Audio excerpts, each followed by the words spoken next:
విజయవాడ నుంచి చీరాల బీచ్‌కి పోనీకి మాకు 2 అవర్స్ 18 మినిట్స్ పడింది. వెళ్ళే దారిలో మాకు కృష్ణ రివర్ అయితే కనిపించిందనమాట. చీర అంటే శారీ, అలా అంటే వేవ్. చీరల పేరు రావడానికి ముఖ్య కారణం ఇక్కడ హ్యాండ్లూమ్ టెక్స్టైల్ ఇండస్ట్రీస్ ఎక్కువ ఉండడం. చేనేత వాసుల వల్ల ఈ పేరైతే వచ్చింది. ఎక్కడ చూసినా సరే లైవ్ చేపలకి ఉప్పు, కారం, మసాలా తట్టి అయితే ఇస్తున్నారు. కానీ రూమ్ ఫెసిలిటీస్ అయితే లేవని చెప్పొచ్చు. అదొక్కటి ఉంటే ఇంకా చాలా బావుంటుంది.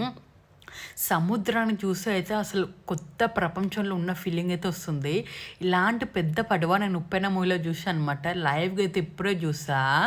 చేపలు పట్టి ఆకలేసి తినేవాళ్ళు తింటూనే ఉన్నారు అక్కడ కూర్చొని. అలలైతే ఇట్లా వస్తూనే ఉన్నాయి.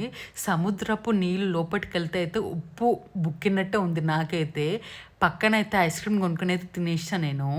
విజయవాడ వచ్చినప్పుడు అయితే కంపల్సరీ విజిట్ చేయండి. ఎందుకంటే హైదరాబాద్ నుంచి ఇంత దూరం రాలేం కదా! అందుకు చాలా బావుంటుంది ఫీలింగ్.